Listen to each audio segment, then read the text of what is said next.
Bonjour à tous, j'espère que vous allez bien. Donc aujourd'hui, vidéo spéciale aquarelle. Donc je vais vous présenter le matériel de base, le strict minimum pour bien débuter en aquarelle. J'aimerais également vous présenter tous les mois un petit tutoriel, donc quelque chose de très simple, je vous le promets, et d'assez rapide. Par exemple, une composition florale, un animal, un paysage, pourquoi pas. Donc j'espère que ça vous plaira. Mais d'abord, je voulais donc vous présenter le matériel, deux, trois petites techniques nécessaires pour bien débuter. Donc c'est parti, on y va. Alors, vous avez deux types d'aquarelles. Donc, vous avez l'aquarelle en godet et les aquarelles en tube. Alors, ce qui est très pratique avec l'aquarelle en godet, donc vous avez toutes les couleurs à disposition. Voilà. C'est pratique aussi si vous voulez peindre en extérieur. Par contre, les couleurs demandent à être à humidifier, voilà. Donc c'est pour ça que moi j'utilise un petit vaporisateur d'eau, voilà. Je pulvérise directement sur ma palette, tout simplement. Et c'est beaucoup moins économique que l'aquarelle en tube, voilà. Donc ensuite, les côtés positifs pour l'aquarelle en tube. Alors ça c'est parfait si vous travaillez en atelier pour bien doser les mélanges sur une palette. Donc préparer une grosse quantité de peinture aquarelle. Donc ça c'est vraiment bien. Et pareil si vous voulez peindre vraiment des gros tableaux. Donc ce sera beaucoup plus économique, plus rentable d'avoir de l'aquarelle en tube, tout simplement. Par contre, si vous en servez pas beaucoup, bah, il y a un risque de gaspillage et les couleurs peuvent aussi sécher à l'intérieur de vos tubes. Voilà. Si, s'il est mal fermé, si c'est exposé au soleil ou à côté d'une source de chaleur, donc c'est beaucoup plus risqué. Donc en ce qui me concerne, j'aime beaucoup l'aquarelle en godet. Ensuite, il existe donc deux sortes d'aquarelles. Vous avez l'aquarelle extra fine et l'aquarelle fine. Alors moi, dans ma palette, j'ai une multitude de marques. Donc je vais avoir de la peinture Van Gogh, donc c'est de l'aquarelle extra fine.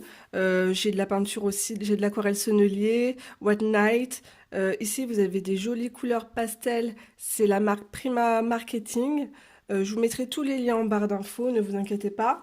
Donc, alors, cette palette, je l'ai donc achetée sur Amazon pour pouvoir donc la confectionner à mon goût. Voilà. Vous pouvez également aussi acheter des petits godets donc vides pour pouvoir donc y mettre tout simplement votre aquarelle en tube donc à l'intérieur. C'est ce que j'ai fait pour certaines couleurs. Alors les différences pour l'aquarelle extra fine et l'aquarelle fine. Alors l'aquarelle extra fine, elle contient davantage de pigments purs, d'où les couleurs elles vont être beaucoup plus vibrantes, plus lumineuses et surtout elles vont avoir une super bonne tenue à la lumière. Donc c'est de la peinture aquarelle beaucoup plus faite, on va dire, pour les professionnels.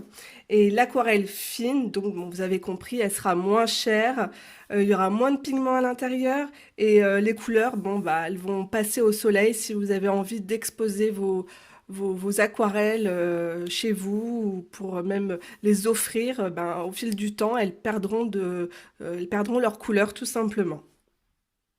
Niveau petit budget, donc ça reste quand même de l'aquarelle de haute qualité, mais elle est petit prix, donc 17 € sur Amazon. Alors vous avez à l'intérieur 24 couleurs, donc c'est la marque Soné, donc c'est de l'aquarelle russe. Alors par contre, elle se présente dans un packaging du coup en carton qui n'est pas très pratique. Donc vous avez le nuancier juste ici. Vous pouvez voir les couleurs sont vraiment très pigmentées. Les couleurs elles se diluent très très bien dans l'eau. Elles se mélangent aussi parfaitement les unes aux autres et il y a une très belle transparence de couleurs. Et les godets sont vraiment très larges et bien remplis. Donc je vous montre la différence par rapport à un petit godet par exemple de chez Van Gogh. Donc, vous voyez, il y a vraiment quand même une grosse différence, hein.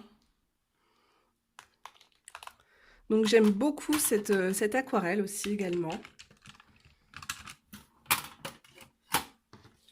Ensuite, j'aime aussi faire mes mélanges.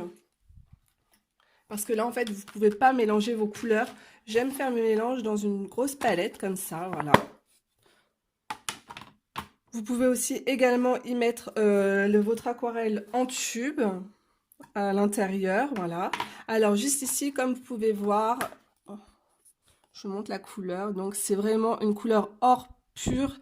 Donc, c'est de la poudre donc aquarellable de chez Aquabronze. La teinte, c'est or riche. Donc, c'est je l'utilise avec juste un peu d'eau pour l'activer. C'est juste de la poudre, voilà. Donc, vraiment, c'est l'or la plus jolie que j'ai pu trouver dans tout ce que j'ai pu essayer. Voilà. La couleur est similaire à ma bague, en fait. Et j'aime beaucoup ce produit. Maintenant, nous passons au papier aquarelle. Alors, il existe différents types de papier aquarelle. Je ne vais pas rentrer trop dans les détails, mais vous avez du papier aquarelle en coton, 100% coton. Donc, il va être très résistant.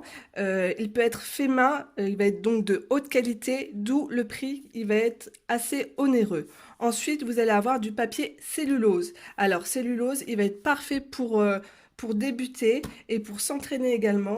Donc par contre, il restera un petit peu plus fragile que le papier, que le coton, et il risque légèrement de gondoler. Bon, il existe aussi du papier, un mix mélange coton-cellulose. Donc en fait, ça va être à vous de tester et à voir en fait ce que vous allez préférer comme support.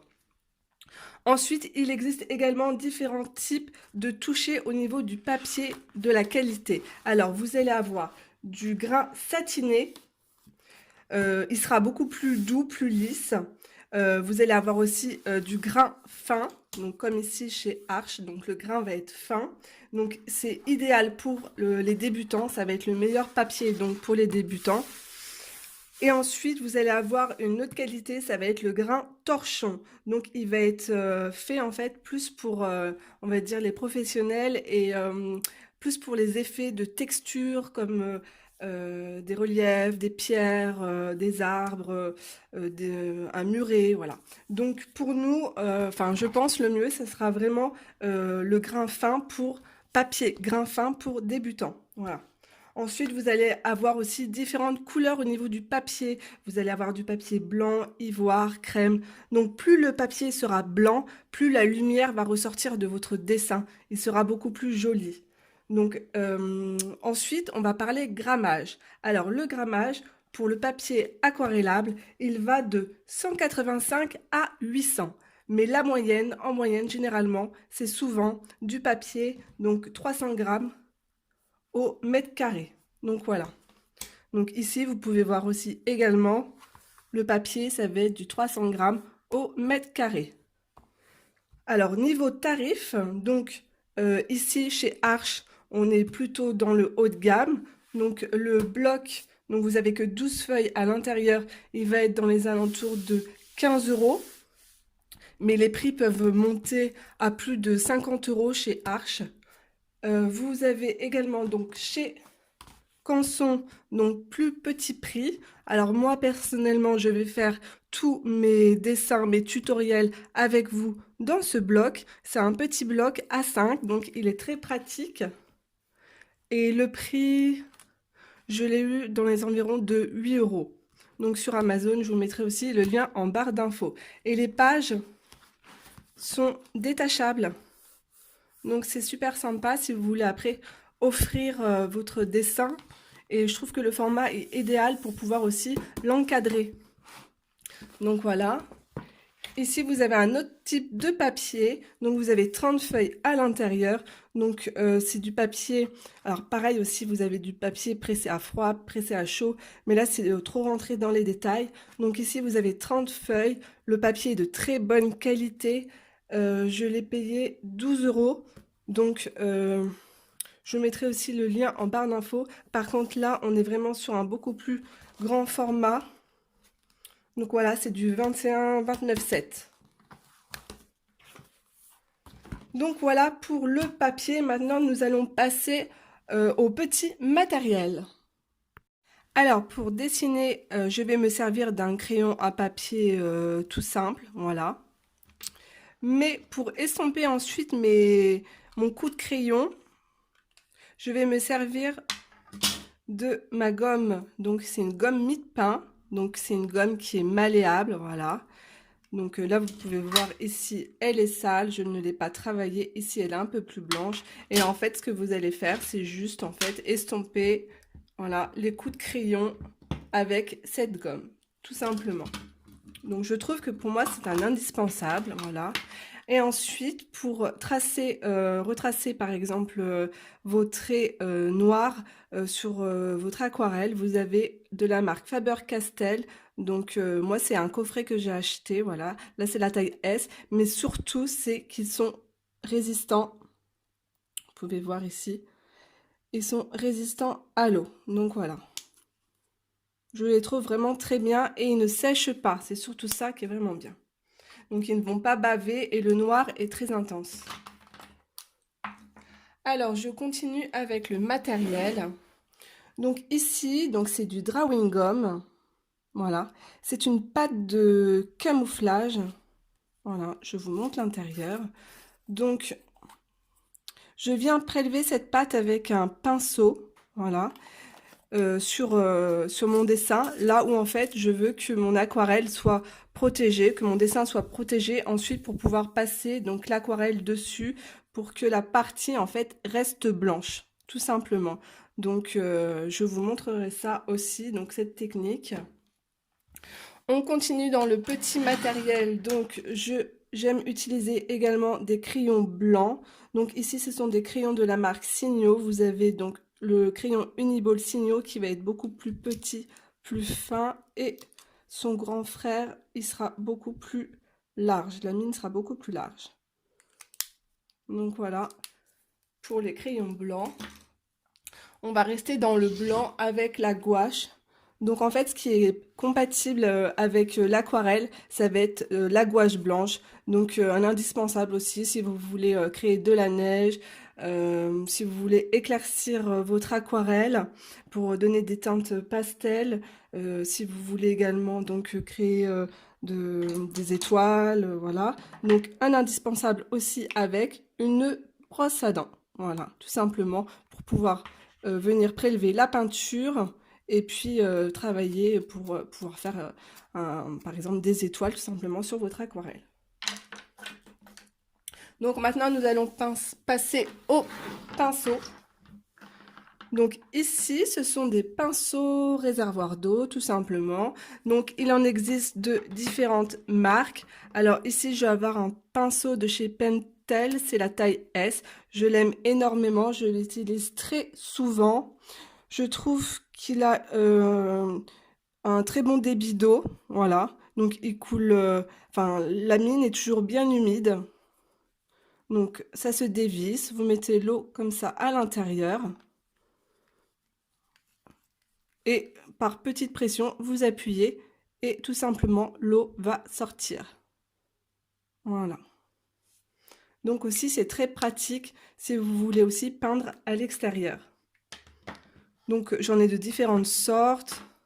Donc là vous avez les pinceaux de chez Derwent. Donc la mine est beaucoup plus large. Et là vous avez également un Derwent avec une mine très fine. Ensuite pour les pinceaux, donc il existe différents pinceaux en aquarelle. Donc vous avez de la fibre synthétique, de la fibre du poil naturel. Donc j'essaye de me tourner maintenant vers des pinceaux donc en fibre naturelle. Alors j'ai passé une commande sur Amazon.com pour tester les fameux pinceaux Princeton. Donc ils sont encore tout neufs. Je vais les tester avec vous. Alors je vous mettrai les liens en barre d'infos. J'aime énormément, donc ce sont des pinceaux en fibre synthétique, mais surtout à bout rond, voilà. Et ils sont pas mous, ils se déforment pas. Donc franchement, j'ai hâte de les tester. Alors après, les professionnels en aquarelle utilisent souvent des pinceaux en poil naturel, donc souvent du martre. Ici, par contre, c'est du poil synthétique et donc c'est une imitation. Donc c'est chez Raphaël, c'est la teinte numéro 2. Je le trouve vraiment très très bien. Le poil juste ici, donc en fibre synthétique, est vraiment très très précis. Voilà. Et franchement, je l'aime beaucoup ce petit pinceau. Je pense m'en prendre d'autres. Ensuite, vous avez donc le pinceau Lavis donc en poil d'animaux, donc du petit gris. Donc là, c'est une taille 2, le franc-bourgeois. Donc les propriétés de ce pinceau, c'est qu'il maintient vraiment l'eau à l'intérieur et pour faire des fonds, c'est beaucoup plus simple, beaucoup plus pratique qu'avec des pinceaux en fait en fibre synthétique. Voilà, tout simplement. Donc, je pense vous avoir tout dit. Maintenant, nous allons passer à la technique. Je vais vous montrer deux, trois choses à savoir. Alors, ce petit chiffon est indispensable pour moi pour travailler mon aquarelle. J'essuie mon pinceau dessus. Lorsque je nettoie mon pinceau également, c'est aussi sur ce petit torchon. Donc je trouve ça beaucoup plus écologique que de prendre des mouchoirs en papier tout simplement. Donc voilà, c'est parti. Alors je vais vous montrer tout d'abord ce qu'il est possible de faire avec l'aquarelle, donc déjà de base. Alors par exemple, il est possible, le but de l'aquarelle, c'est de s'amuser à mélanger les couleurs les unes entre elles pour obtenir d'autres teintes. C'est ça, je trouve, ce qui est magique dans l'aquarelle. Alors, par exemple, je vais en prendre un peu de jaune avec... je vais intensifier mon jaune avec un peu de rouge pour avoir un joli orange foncé.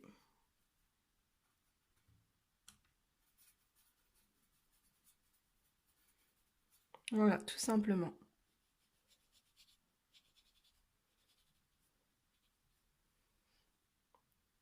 Ensuite, vous pouvez avoir une couleur beaucoup plus pure, beaucoup plus forte. Il vous suffit du coup de directement prélever votre couleur, votre pinceau dans votre couleur. Voilà. Mais vous pouvez également aussi la diluer pour avoir une couleur. J'essuie un peu mon pinceau pour avoir une couleur beaucoup plus claire, beaucoup plus pastel. Voilà. Alors ensuite, je vais vous montrer deux techniques. Vous avez la technique sèche et la technique humide en aquarelle. Alors la technique humide va consister en fait à mouiller son papier et je vais venir y poser ma peinture. Donc elle va se diffuser toute seule.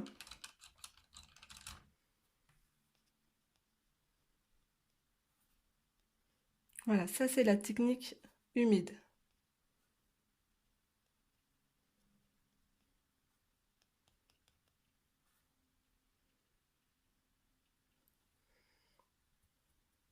Technique sèche, c'est tout simplement donc l'aquarelle sur mon pinceau sur papier sec. Voilà. Donc vous pouvez faire de jolis dégradés tout simplement aussi. Et vous avez aussi une autre technique, c'est la technique semi-sèche en fait. Donc je vous montre ça. Alors par exemple, je vais prendre du violet que je vais diluer.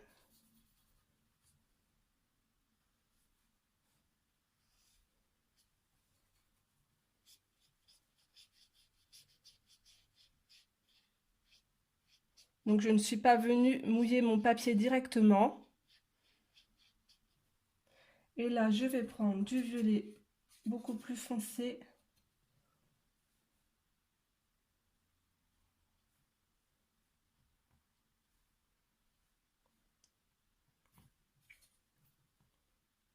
Vous voyez,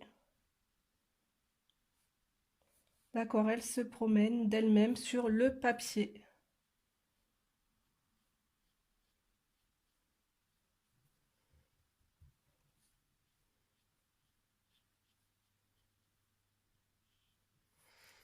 Donc voilà. Alors, je ne suis pas professionnelle, je n'ai pas pris de cours de dessin, je vous montre simplement ce que j'ai appris au fil du temps. Donc voilà, c'est un loisir pour moi. Donc j'espère que cette vidéo vous aura plu et vous aura aidé, guidé. On se retrouve très vite pour une prochaine vidéo. Et d'ici là, prenez soin de vous. Bye bye!